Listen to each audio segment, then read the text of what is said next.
So, I really like making curries, but I recently discovered something alarming. A warning about the spices in your food. Just what's in your spice cabinet. Some spices may contain something extra. Beneath this golden exterior lies a hidden danger. Traders in Bangladesh intentionally added the chemical. We found very high levels of lead. So high, they exceeded the maximum amount anyone should have in a day. Lead that's being added to the food. It's most dangerous for children. It causes devastating effects. What about this?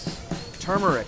Turns out, turmeric, known for giving curry its iconic golden hue, might contain a toxic secret. Some manufacturers add lead, a poisonous metal with no safe level of exposure. Lead poisoning impacts 1 in 3 children worldwide, significantly hindering their development. In adults, it can cause cardiovascular problems and early death. We often associate lead with paint or hot water pipes, but apparently it's in spices too. While the West has largely tackled lead poisoning, it remains a major concern elsewhere. So I have to know, why do they add lead to turmeric? Is my curry here in Europe safe? And how can we prevent lead poisoning in children? The scale of the issue is enormous. 800 million children, probably many billions of adults. A lot of the damages last forever. In this video, I'll explore the scale of the issue, test my own turmeric for lead, and highlight worldwide actions against lead poisoning.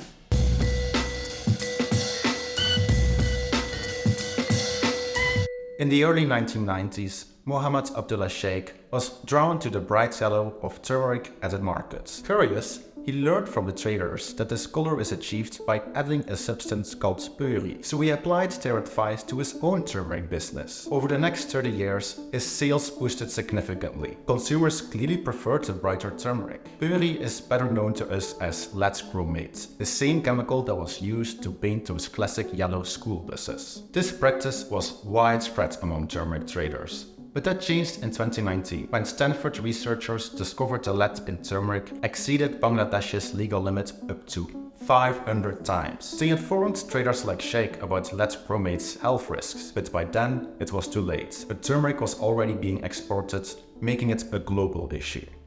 তুমি কোন ক্লাসে পড়ো? 2 class 2 তে? কোন স্কুলে? রাজাবাড়ি। আর স্কুলে তোমার বন্ধু-বান্ধব কারা? মিম আর অনেক আছে। ও মিম তোমার স্কুলেই পড়ে? হ্যাঁ, আমার লাগে। হ্যাঁ। কোন ক্লাসে? 3 ও মিম 3 তে পড়ে? ও তো 3 তে পড়ে, আমি 3 তে পড়ি। তুমিও 3 তে পড়ো? হ্যাঁ। তুমি একটু আগে বললে তুমি ক্লাস 2 তে পড়ো? মনে নাই। মনে নাই? This is Saeed. He resides with his family in Mirzapur, Bangladesh. For over 3 years, they lived next to 2 illegal battery recycling factories. These factories released lead dust into the air, contaminating nearby neighborhoods. Factory আসার আগে এটার ও লেখাপড়া করতে পারতো সাইম, ও মনে রাখতে পারতো। তারপর পরীক্ষা দিয়ে ক্লাস 1-এ উঠলো, 1-এ উঠাও ভালোই রইলো, তারপর আস্তে আস্তে সব কিছু গুলিয়ে ফেলাইলো। এইটাই আমি বুঝতেছি এখন যে শিশার কারণেই মনে হয়। By the time workers abandoned the factory in February 2019, over 200 children were poisoned. I talked with Pure Earth's executive director, Drew MacArthur, to better understand this issue. As most people know, lead is a toxic heavy metal. It's a neurotoxin, so it has a whole host of negative impacts to the human body. The ones that we worry about the most are usually permanent brain damage of young children and effects to adults that increase their rates of cardiovascular disease. The human body does not need any amount of lead. There are certain metals that the body needs. Lead just is not one of them. And it's particularly problematic because our body thinks it looks very, very similar to calcium. This is Rachel Silverman from the Center for Global Development. She works on lead poisoning. Calcium, of course, we need for all sorts of human functions, and especially neurological function. We estimate that about 800 million children around the world have blood lead levels that can be considered lead poisoning. It's a very large number. The World Bank just completed an assessment, an analysis of how many people die from lead exposure-related heart disease, and they estimate that it's 5.5 million. But to put that in comparison, That's more people than are estimated to die from AIDS or malaria or tuberculosis or natural disasters or automobile deaths or any of these other issues that more frequently make the front page of a newspaper than lead poisoning does. It's not just health, it's economics too. Lead exposure costs some countries over 10% of their GDP. Many adults, even in the West, still have high blood levels. While the issue isn't completely resolved here either, strict regulations and big investments have greatly reduced lead exposure. At the height of the water crisis in Flint, Michigan, where lead was found in drinking water, around 4% of children had lead poisoning, compared to about 3% in other wealthy countries. The situation was rightly deemed severe, but the current levels of lead poisoning in poorer countries are 10 times worse. Over half of all children in low and middle income countries have lead poisoning. As an American, when we think of lead poisoning, we think of leaded gasoline, leaded paint, and lead pipes. Those are not the main causes of lead poisoning around the world. The biggest sources of lead really depend from country to country, but sources that often come up are contaminated soil from industrial activities, cookware like pots and pans, both metallic and ceramic, toys, jewelry, cosmetics, traditional medicines, and spices. So for spices, globally, we took an assessment of lots of different types of spices from 25 countries and found that 2% of them kind of exceeded the relevant safety level for lead. But if you zero in on particular locations that are known to be hotspots for adulterating spices, then that percentage goes way, way up, particularly if you isolate for a specific spice that's known to be a problem. There were cases of turmeric causing lead poisoning in children in Seattle, and lead exceeding the maximum safety levels over 1,000 times in New York City. So I wonder, does lead-tainted turmeric reach me here in Belgium? I went to different kinds of stores to buy turmeric. Known supermarkets like Aldi and Lidl, but also a smaller Moroccan store, an Asian store, and an organic store. But in Aldi I could only find turmeric as part of a curry mix. Now, how do I test these? According to the internet, there are a few tests you can do at home. One I came across frequently was putting turmeric in water to see if the powder settles down all the way. If after about 20 minutes it does, then it's pure. If it's cloudy, that means it's adulterated. So let's try some our turmeric.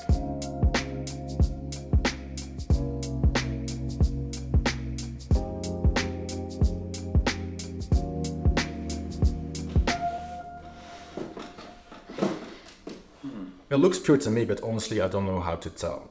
I guess this one is darker because I used more, and I didn't test the curry mix of course because I don't know if that counts. But anyway, does this experiment really work? This is a pretty rudimentary test. We have not validated the accuracy of that, so I can't tell you really if that works or not. But if it did, it would probably just be indicating whether this is adulterated and have extraordinary levels or no lead. I couldn't really find any evidence of it working either, but maybe it does. I don't know. There are home testing kits that change color when exposed to lead, but the compound in turmeric that causes its yellow color, curcumin, interferes with the results. Then what does work?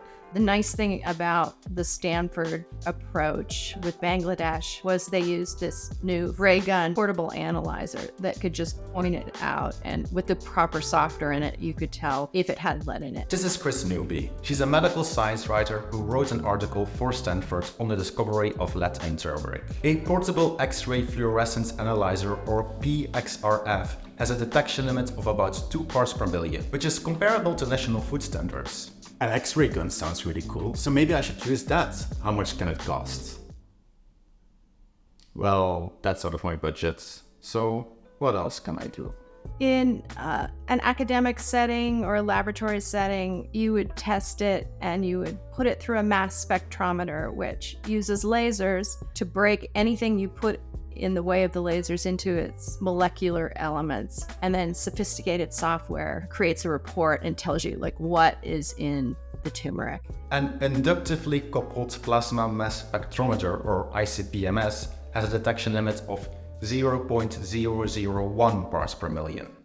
So this is our ICP-MS. I traveled all the way to Roeselare to bring my turmeric to a laboratory that's part of INAGO, a research institute serving the agriculture sector in Belgium. So when the sample arrives, like curcuma, which is already a dried homogeneous powder, it simplifies a bit our job. You can just take half a gram, we measure it on a high precision scale, we add acids, and then we put it in the microwave to apply high temperature, high pressures, and then that sample is completely destroyed. When you think about curcuma as a yellow powder, it will come out as a clear liquid.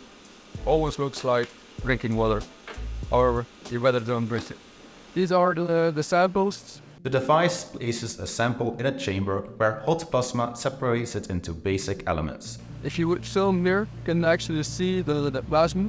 The ions are being pumped through a field of several magnets. The heavier the metal, more straight the molecule will fly. If it's a lighter ion, it will get bent. That's the way how we differentiate between different types of heavy metals. I gave them my samples and will now await the results.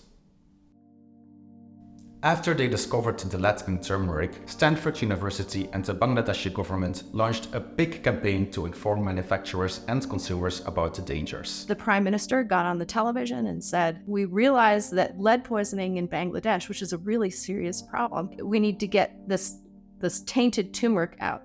And we just want to let you know, we're going to start arresting people who taint turmeric." A crackdown followed at the spice market with a bunch of policemen and public health officials. The Stanford-trained technician passed by each stall and used a portable X-ray fluorescence analyzer to test the turmeric. And if there was lead in it, there was this grand show where they confiscated it and took it away and wrote fines immediately to the spice sellers who were tainting their turmeric. The percentage of mills adding lead chromate to turmeric decreased from 30% in 2019 to 0% in 2021. Consequently, lead contamination in turmeric also decreased from 47% to an incredible 0% 2 years later. It was an amazing solution to a very difficult problem. Mohammed Abdullah Sheikh, following the crackdown on the use of lead chromate, turned a new leaf. Today, outside his mill, he proudly displays the turmeric. Not as bright as before, but pure. He's happy with this color. The sentiment is shared by many in Bangladesh. And because Bangladesh is such an enormous country in terms of its population, this intervention likely impacted many tens of millions of people. The intervention in Bangladesh shows that progress is possible. But it's not the only example. We borrowed a lot of the strategies from that intervention when we ran an intervention in the Republic of Georgia. And the most recent analysis of spices in Georgia suggests that the problem is almost completely solved. The largest source of lead throughout most of the 20th century was leaded gasoline. But after a successful global health campaign, Algeria became the final country to ban it in 2021. In most high-income countries, the use of lead paints and lead pipes is either banned or strongly regulated. And where old pipes still exist, they add anti-corrosives to the water to stop lead contamination. As a result, lead poisoning levels plummeted. In the US alone, between 1978 and 2016, lead levels in children's blood decreased by 95%. In countries where lead exposure is still high, we're making progress too. Here's a map showing the percentage of tested paints with lead levels above 600 parts per million, far exceeding the recommended limit of 90 parts per million. Non-profits like the Lead Exposure Elimination Project, or LEAP, work to address this. In the US, in Europe, our paint does not have lead in it anymore. It hasn't for some time. There's no reason lead needs to be in paint. And groups like LEAP have been very successful in working with governments and paint manufacturers to phase leaded paint out. Madagascar, Sierra Leone, and Zimbabwe are now moving towards mandating lead-free paints. In Malawi and Pakistan, the regulation was there, but now it's finally being enforced. LEAP's future plans include researching lead in spices, continuing their mission to eliminate lead exposure globally. So Pure Earth's mission is to prevent exposures to toxic chemicals. Right now, we're totally focused on lead and mercury. We run a lot of programs that aim at to understand the sources of exposure. So if we know that spices, for example, is a big cause of lead poisoning, we will design a spice-specific intervention. In May 2022, Pure Earth and the University of Dhaka's Department of Geology cleaned up the lead-contaminated areas near Saib and Shihab in Mirzapur, safeguarding 600 villagers and future generations. They're also partnering with the government to transform illegal recycling factories into safe, lawful operations. We've done many dozens of these projects. They're very effective at reducing kids' levels of lead poisoning. I bought turmeric from various stores and I'm going to test it for lead.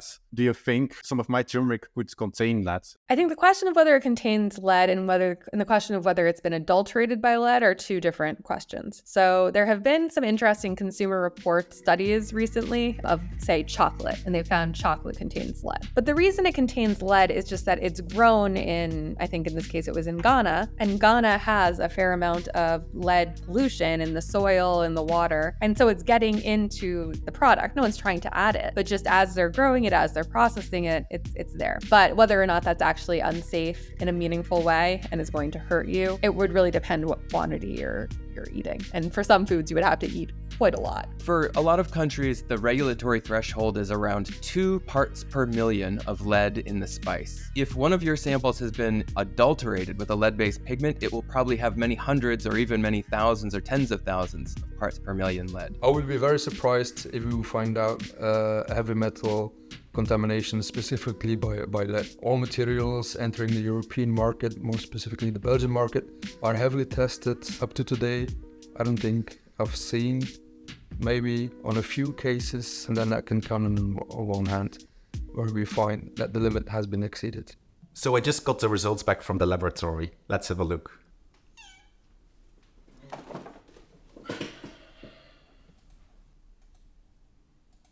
I'll show you my results on screen for you to pause and look at, but essentially none of my turmeric exceeded 0.4 parts per million, which is well under the legal limit and far below levels of adulteration. So yeah, everyone was right. It doesn't look like my turmeric got tampered with, at least not with lead. If you got yours at a regular supermarket, it likely won't be either. Now, what do I do with all of these? So is consuming turmeric safe? It depends on where you live, but here in Belgium and other countries with strict safety regulations, I'm not really worried. I mean, there are many who claim that turmeric has great health benefits, so maybe we need to use more of it. But I'm not a health expert, so I suggest you do your own research, or better yet, ask an actual expert.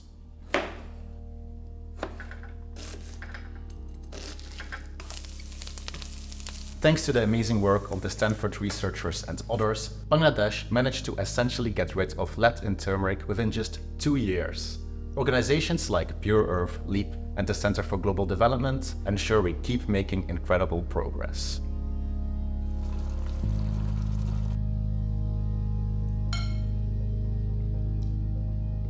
I'm grateful for all the journalists whose reporting inspired this video and everyone else in the fight against lead poisoning, including those I failed to mention. For more insights on creating a happier world, subscribe and hit the bell to get notified when new videos come out.